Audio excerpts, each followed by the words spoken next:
Hello everyone, मैं आप सभी का आपके अपने चैनल में स्वागत करती हूँ। आई होप का आप सभी लोग अच्छे होंगे। आज की इस वीडियो में हम लोग पढ़ेंगे क्लास 12 एनसीईआरटी हिस्ट्री बुक, और इसके अंतर्गत अभी हम लोग पढ़ रहे हैं चैप्टर 3, और चैप्टर 3 के अंतर्गत हम लोग पढ़ रहे हैं बंधुत्व, जाति तथा वर्ग, और इसमें हम लोग पढ़ेंगे आरंभिक समाज के बारे में। तो आरंभिक समाज में हम लोगों ने कहाँ तक पढ़ लिया है?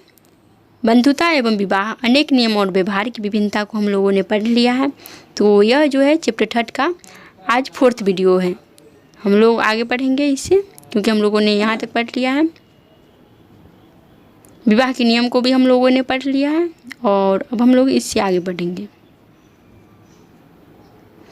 सामाजिक विषमताएं वर्ण व्यवस्था के दायरे में और उससे परे के बारे में हम लोग पढ़ेंगे।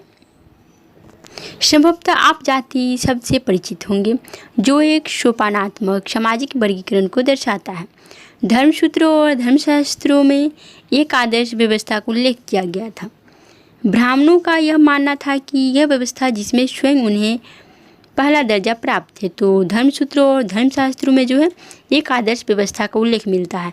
ब्राह्मणों का यह मानना था कि धर्मसूत्रों और धर्मशास्त्रों में जो है उन्हें पहला दर्जा प्राप्त है, और यह एक दैवीय व्यवस्था है। शूद्रों और अस्पृश्यों को सबसे निचले स्तर पर रखा जाता था। इस व्यवस्था में दर्जा संभवतः जन्म के अनुसार निर्धारित माना जाता था। धर्मसूत्रों और धर्मशास्त्रों में जो है दर्जा जो है किस तरह से था, तो जन्म के अनुसार निर्धारित था, दर्जा माना जाता था। अब हम लोग पढ़ेंगे उचित जीविका के बारे में।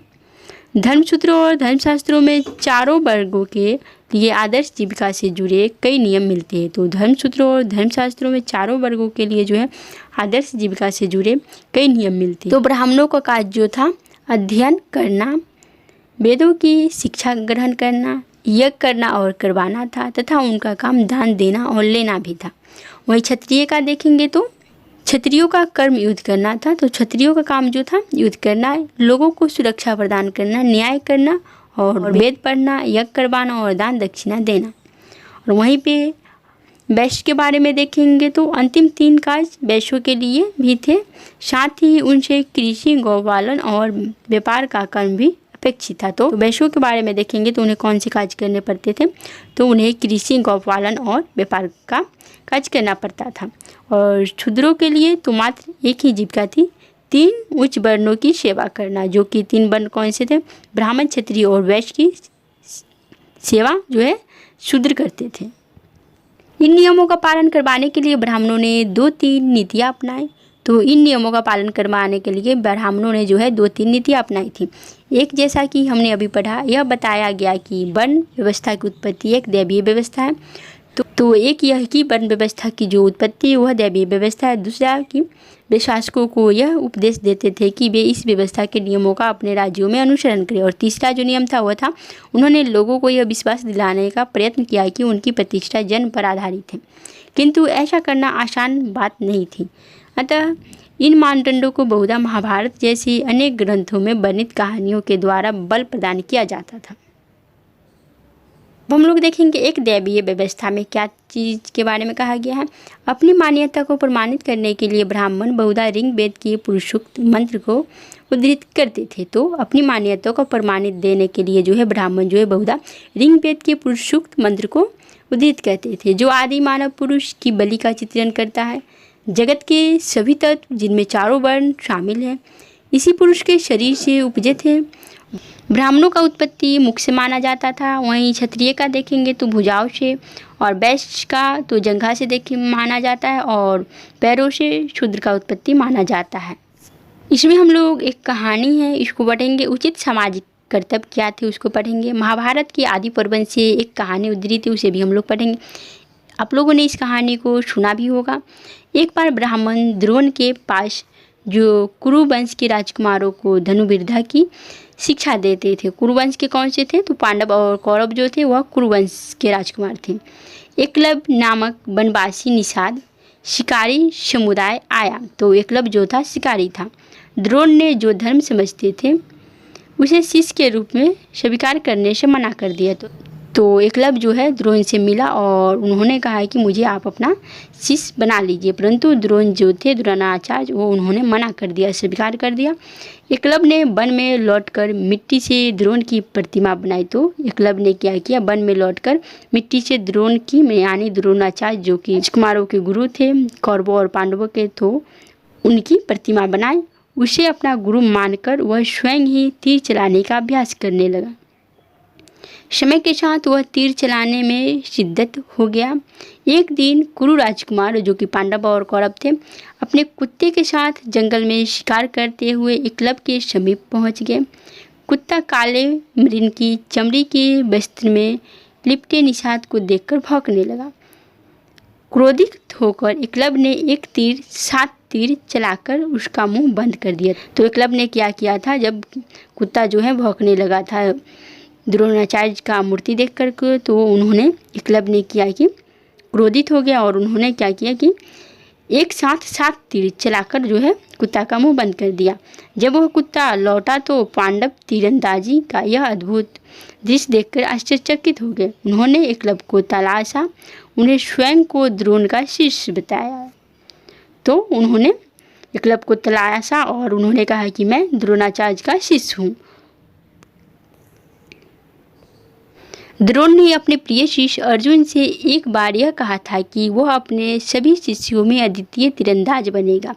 तो द्रोणाचार्य जो थे उन्होंने कहा था एक बार अर्जुन के बारे में, वह सभी शिष्यों में अद्वितीय तीरंदाज बनेगा, उनके सभी शिष्यों में जो है अर्जुन अद्वितीय तीरंदाज बनेगा। अर्जुन ने द्रोण को उनका यह प्रण याद दिलाया। द्रोण एकलव्य के पास गए जिसने उन्हें अपना गुरु मानकर प्रणाम किया। तब द्रोण ने गुरु दक्षिणा के रूप में एकलव्य से उसके दाहिने हाथ का अंगूठा मांग लिया। तो द्रोणाचार्य ने क्या किया था, एकलव्य से उसके दाहिने हाथ का अंगूठा ही मांग लिया था। एकलव्य ने फौरन गुरु को अपना अंगूठा काट कर दे दिया और एकलव्य ने दे भी दिया। अब एकलव्य तीर चलाने में उतना तेज नहीं रहा। इस तरह द्रोण ने अर्जुन को दिए वचन को निभाया। कोई भी अर्जुन से बेहतर धनुर्धारी नहीं रहा। अब हम लोग क्षत्रिय राजा के बारे में देखेंगे। शास्त्रों के अनुसार केवल क्षत्रिय राजा हो सकते थे। तो शास्त्रों के अनुसार जो है क्षत्रिय केवल राजा हो सकते थे, किंतु अनेक महत्वपूर्ण राजवंशों की उत्पत्ति अन्य वर्णों से भी हुई थी। मौर्य वंश जिसने एक विशाल साम्राज्य पर शासन किया के उद्भव पर गर्मजोशी से बहस होती रही। बाद के बौद्ध ग्रंथों में यह इंगित किया गया कि वे क्षत्रिय थे, किंतु ब्राह्मणीय शास्त्र उन्हें निम्न कुल का मानते हैं। वहीं पे शुंग और कण्व को देखा जाए तो मौर्यों के उत्तराधिकारी थे और ब्राह्मण थे।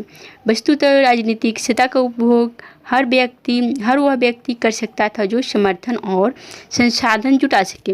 राजतत्व क्षत्रिय कुल में जन्म लेने पर शायद ही निर्भर करता था। अन्य शासकों जैसे शक जो मध्य एशिया से भारत आए ब्राह्मण, मलेच्छ, बर्बर अथवा अन्य देशीय मानते थे, किंतु संस्कृत के संभवतः आरंभिक अभिलेखों में से एक में प्रसिद्ध शक राजा रुद्रदामन जो लगभग 2वीं शताब्दी ईस्वी पूर्व में हुए थे द्वारा सुदर्शन सरोवर के जीर्णोद्धार का वर्णन मिलता है। तो आरंभिक अभिलेखों में जो है एक प्रसिद्ध शासक रुद्रदामन का उल्लेख मिलता है। कहाँ पे उल्लेख मिलता है, तो सुदर्शन सरोवर के जीर्णोद्धार में उनका वर्णन मिलता है। इससे यह ज्ञात होता है कि शक्तिशाली मलेच्छ संस्कृति परिपाटी से अवगत थी। एक और दिलचस्प बात यह है कि सातवाहन कुल के सबसे प्रसिद्ध शासक गौतमीपुत्र श्री सातकर्णी ने स्वयं को अनूठा ब्राह्मण और साथ ही क्षत्रियों के दर्प का हनन करने वाला बताया था। उसने यह भी दावा किया कि 4 वर्णों के बीच विवाह संबंध होने पर उसने रोक लगाई। तो उसने यह भी दावा किया कि 4 वर्णों के बीच विवाह संबंध होने पर रोक लगाई थी, किंतु फिर भी रुद्रदामन के परिवार से उसने विवाह संबंध स्थापित किए। जैसा कि आप इस उदाहरण में देख सकते हैं, जाति प्रथा के बीच आत्मसात होना बहुधा एक जटिल सामाजिक प्रक्रिया थी। सातवाहन स्वयं को ब्राह्मण वर्ण बताते थे, जबकि ब्राह्मणीय शास्त्र के अनुसार राजा को क्षत्रिय होना चाहिए। वे चतुर्वर्णीय व्यवस्था की मर्यादा बनाए रखने का दावा करते थे, किंतु साथ ही उन लोगों से वैवाहिक संबंध भी स्थापित करते थे जो इस वर्ण व्यवस्था से ही बाहर थे। और जैसा हमने देखा वह अंतर्विवाह पद्धति का पालन करते थे, न ही बहिर्विवाह प्रणाली का जो ब्राह्मणीय ग्रंथों में प्रस्तावित है। अब हम लोग जाति और सामाजिक गतिशीलता के बारे में पढ़ेंगे। ये जटिलताएं समाज के वर्गीकरण के लिए शास्त्रों में प्रयुक्त एक और शब्द जाति से भी स्पष्ट होती। ब्राह्मणीय सिद्धांत में वर्ण की तरह जाति भी जन्म पर आधारित थी, किंतु वर्ण जहाँ मात्र 4 थे वहीं जातियों की कोई निश्चित संख्या नहीं थी। तो वर्ण की संख्या 4 थी, परंतु जातियों की संख्या कोई निश्चित नहीं थी। वस्तुतः जहाँ कहीं भी ब्राह्मणीय व्यवस्था का नए समुदायों से आमना सामना हुआ, उदाहरणतः जंगल में रहने वाले निषाद या फिर व्यवसायिक वर्ग जैसे शूद्रकार, जिन्हें 4 वर्णों वाली व्यवस्था में समाहित करना संभव नहीं था, उनका जाति में वर्गीकरण कर दिया गया। वे जातियाँ जो एक ही जीविका अथवा व्यवसाय से जुड़ी थी, उन्हें कभी कभी श्रेणियों में भी संगठित किया जाता था। हालांकि इन समुदायों के इतिहास का लेखा जोखा हमें कम ही प्राप्त होता है, किंतु कुछ अपवाद है, जैसे कि मंदसौर जो है मध्य प्रदेश में है, से मिला अभिलेख लगभग 5वीं शताब्दी ईस्वी पूर्व है। इसमें रेशम के बुनकरों की एक श्रेणी का वर्णन मिलता है। तो मंदसौर जो कि मध्य प्रदेश में है, वहाँ से रेशम के बुनकरों की एक श्रेणी का वर्णन मिलता है, जो मूलतः लाट गुजरात में है। गुजरात के प्रदेश निवासी थे और वहाँ से मंदसौर चले गए थे। तो लाट जो है गुजरात प्रदेश के निवासी थे और वहाँ से वे लोग मंदसौर चले गए थे, जिसे उस समय दशपुर के नाम से जाना जाता था। यह कठिन यात्रा उन्होंने अपने बच्चों और बांधवों के साथ संपन्न की। उन्होंने वहाँ के राजा की महानता के बारे में सुना था, अतः वे उसके राज्य में बसना चाहते थे। यह अभिलेख जटिल सामाजिक प्रक्रियाओं की झलक देता है तथा श्रेणियों के स्वरूप के विषय में अंतर्दृष्टि प्रदान करता है। हालांकि श्रेणी की सदस्यता शिल्प में विशेषज्ञता पर निर्भर थी। कुछ सदस्य अन्य जीविका भी अपना लेते थे। इस अभिलेख से यह भी ज्ञात होता है कि सदस्य एक व्यवसाय के अतिरिक्त और चीज़ों में भी सहभागी होते थे। सामूहिक रूप से उन्होंने शिल्पकर्म से अर्जित धन को सूर्य देवता के सम्मान में मंदिर बनवाने का खर्च किया। अब हम लोग रेशम बुनकरों ने क्या किया उसके बारे में देखेंगे। निम्नलिखित अंश जो है संस्कृत के एक अभिलेख से उद्धृत है। कुछ लोगों को संगीत से अत्यंत प्रेम है, जो कानों को प्रिय होता है। अन्य को गर्व है सैकड़ों उत्तम जीवनियों के रचयिता होने का। इस तरह वे अनेक कथाओं से परिचित हैं। अनविनीत भाव से उत्तम धार्मिक व्याख्यानों में तल्लीन हैं। कुछ लोग अपने धार्मिक अनुष्ठानों में श्रेष्ठ हैं। इसी तरह अपने पर निग्रह रखने वाले वैदिक खगोल शास्त्र में पारंगत हैं। अनजन युद्ध करने में शूरवीर शत्रुओं का अनिष्ट करते हैं। लोग देखेंगे वणिकों की स्थिति कैसी थी उसके बारे में। संस्कृत के ग्रंथ और अभिलेखों में व्यापारियों के लिए वणिक शब्द प्रयुक्त किया जाता है। तो संस्कृत के ग्रंथ और अभिलेखों में जो है व्यापारियों के लिए वणिक शब्द प्रयुक्त किया गया है। हालांकि शास्त्रों में व्यापार को वैश्यों की जीविका बताया जाता है। अन्य स्रोतों में अधिक जटिल परिस्थिति देखने को मिलती है, जैसे शूद्रक के नाटक मृच्छकटिकम लगभग 4वीं शताब्दी ईस्वी में नायक चारुदत्त को ब्राह्मण वणिक बताया गया। तो शूद्रक के नाटक जो है मृच्छकटिकम में उसमें नायक चारुदत्त को जो है ब्राह्मण वणिक बताया गया है। 5वीं शताब्दी ईस्वी के एक अभिलेख में 2 भाइयों को क्षत्रिय वणिक कहा गया है, जिन्होंने एक मंदिर के निर्माण के लिए धन दिया था। तो आज के लिए इतना ही रहेगा। फिर नेक्स्ट वीडियो में हम लोग पढ़ेंगे 4 वर्णों के पढ़े एकीकरण के बारे में पढ़ेंगे। तो इस वीडियो में इतना ही, फिर मिलेंगे नेक्स्ट वीडियो में।